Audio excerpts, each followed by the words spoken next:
Amém? Amém. Amém, igreja? Amém. Louvado seja Deus. Jesus é bom o tempo todo. Quero compartilhar uma palavra bem rápida com os vossos corações. Palavras as horas já estão avançadas. Aleluia. Louvado seja Deus. Livro do profeta Amós. Aleluia. Capítulo 3. Louvado seja Deus. O Senhor se faz presente em nosso meio. E o Senhor está falando. E a Bíblia diz: quem tem ouvido, ouça que o Espírito diz às igrejas. A igreja somos nós, aleluia, que fomos chamados para fora, para incendiar este mundo, para ser uma trombeta de Deus, aleluia, para denunciar o pecado e amar o pecador.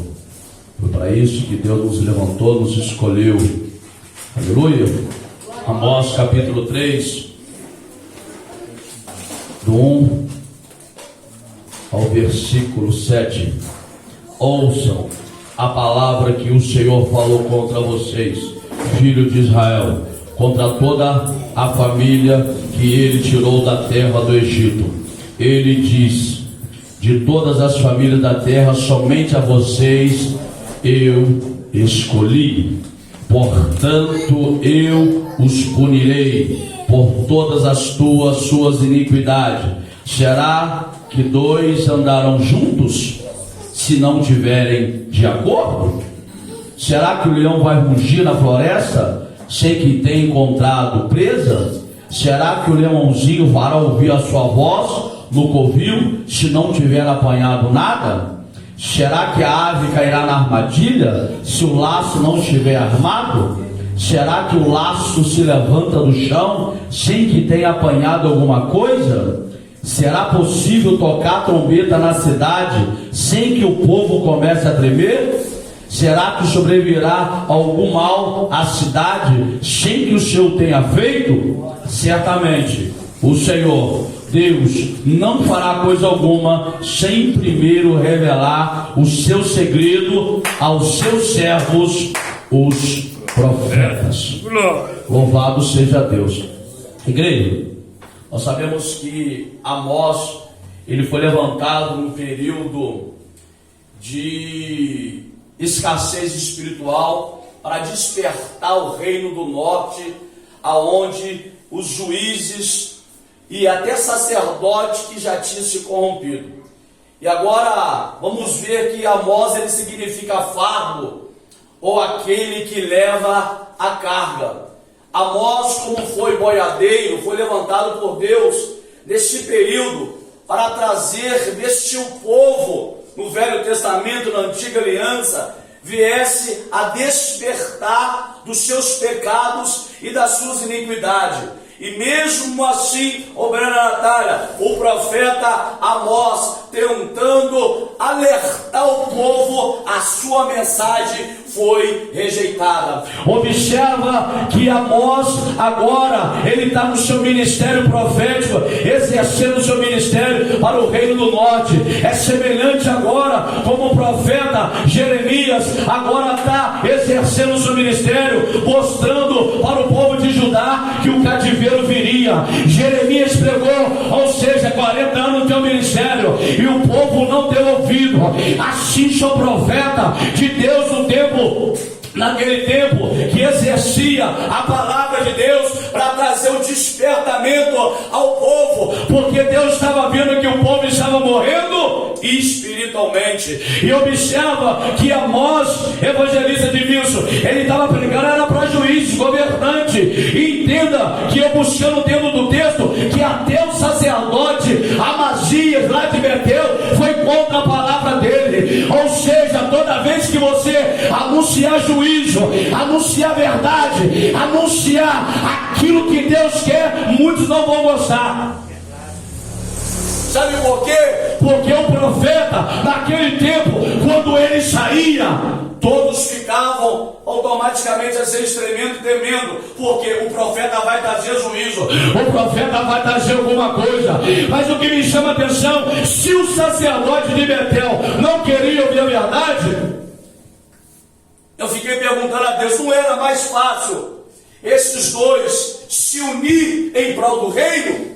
Há uma diferença nos dias de hoje. Tem muitos sacerdotes que estão cego, aleluia, mas Deus quer levantar profetas, sabe por quê? Para que a verdade entre no coração do povo e o povo não fica comendo só aquilo que Deus vai fazer, Deus vai agradar. Não, é necessário eu me converter, é necessário você se converter, porque certa feita, pega isso aqui, Está agora o rei Acabe prontinho para poder sair para a batalha.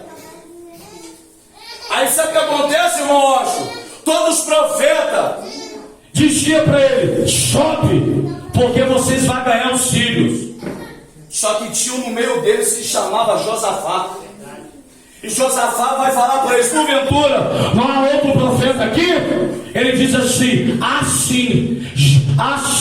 Micaías. Mas ele nunca profetiza o bem, somente o mal.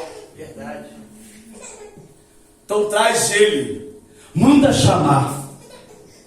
E quando Micaías anuncia que se Deus não falasse a boca deles, ele voltaria com vida. Ou seja, o profeta que no Velho Testamento que foi levantado por Deus, ele não trocava o rolo, ele não trocava a mensagem. Sabe por quê? Porque era necessário você trazer aquilo que Deus estava trazendo para ele, para que o povo viesse o quê? despertar. Porque se você trazer para os dias de hoje o Novo Testamento, o que mais vale? Uma alma liberta, curada, Sarada. Porque uma alma ela vale mais do que o mundo inteiro. Mas a verdade muitos não querem ouvir. Onde a verdade ninguém quer viver. Mas por isso que Deus ainda vai levantar profeta, vai levantar a trombeta de Deus, gostando ou não gostando. A palavra ainda ela é reta, verdadeira. O reino ainda, aleluia. Observa que quando Jesus na terra exercitando o seu ministério, o que ele falou? Há dois caminhos. Muitos, duas portas, a porta estreita e a porta larga. Só que alarga muitos ao que vão entrar. A estreita, poucos que vão entrar.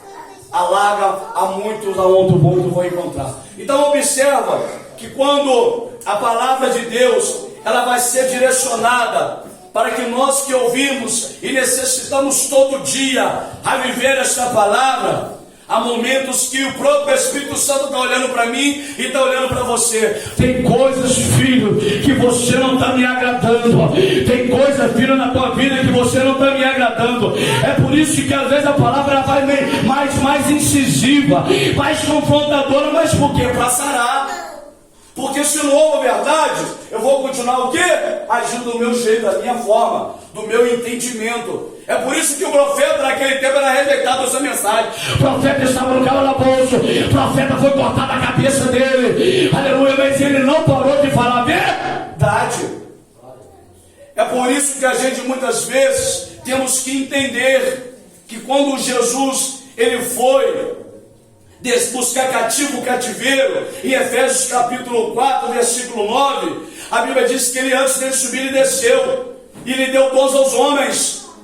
Ele deu uns para apóstolos, um para doutores, um para mestres, outro para evangelistas, outro para os pastores e outro para os profetas. Ou seja, para que a igreja ela venha crescer, a igreja não venha ser enganada, a igreja venha entender, aleluia, que todo o ministério que foi plantado na face da terra, aleluia, para que a igreja cresça em unidade, cresça em união. É por isso que muitas vezes, evangelista, eu perguntei a Deus esse dia, eu orando no quarto, Jesus falou comigo, quando ele foi a ascensão ao céu, eu falei: Pai, você falou para eles que viesse ficar ali no cenáculo orando, até que nós seja revestido de poder. Eles permaneceu, recebeu a promessa. Aí, se você olhar no livro de Atos, é o livro do Espírito Santo, onde prodígios, sinais de maravilha aconteciam. Aí eu falei: Deus, mas por que as coisas do milagre hoje têm sumido? Porque o povo não vive mais de acordo, o povo não vive mais união, o povo quer holofote, quer microfone, o povo quer, aleluia, achar que ele que faz, ele que brilha, o povo está na desunião, desligado. desligado. Aí eu falei, Deus, fala comigo. Porque eu sou igreja, me exorta. Aí Deus falou comigo, Poder. mas por que o poder sumiu?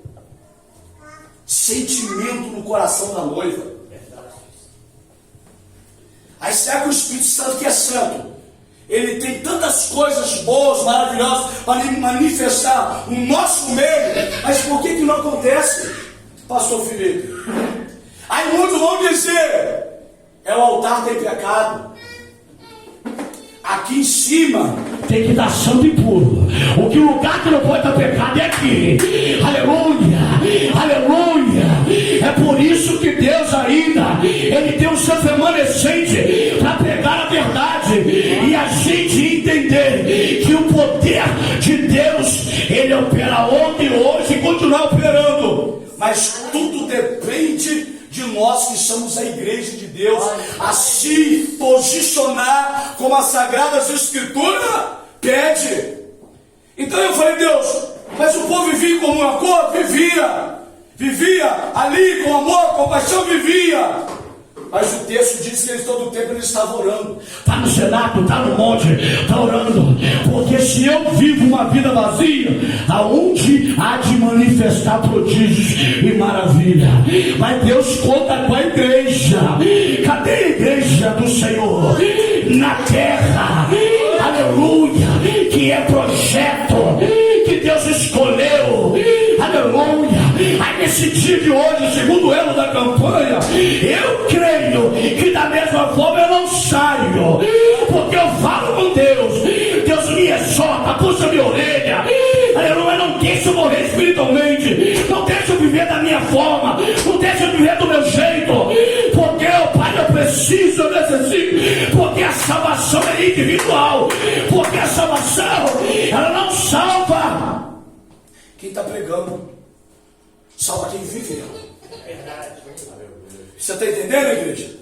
Você está entendendo? Por isso que a gente precisa ouvir a verdade nos dias de hoje. Eu louvo a Deus. Eu falei com o pastor Natanael aqui. Eu louvo a Deus, a gente sai para outro lugar, às vezes para visitar algum ministério. Aí certa feita eu sendo no ministério, eu e minha esposa fui, porque um evangelista lá, o irmão conhecido há muitos anos, eu fui para cultuar ao Senhor. Mas quando o culto estava uma benção, porque o principal do culto é o momento quando o preletor está trazendo a palavra de Deus. Ali está alimentando a noiva. Só que ele trouxe 25 minutos de palavra e não entendi nada. Aí eu entendi, eu tenho que dar valor à minha casa. Na minha casa tem alimento. Porque quando você sai para poder cultuar, verdadeiramente tem lugar que o Espírito Santo está ali. Jesus está dentro da casa. Mas tem lugar que é a igreja de Laodiceia. Jesus já está do lado de fora. Você está entendendo, igreja? Aí eu falei assim, eu só saio se eu for ministrar. Eu só saio se eu estiver de acordo com a minha esposa e na direção do meu pastor. Porque para sair, para você sair, e talvez uma palavra que está massageando o seu ego, e o momento que o ela me confrontou e não alimentou minha alma, eu prefiro ficar dentro de casa e continuar na casa que eu congrego. Amém? Agradeço a Deus ali que eu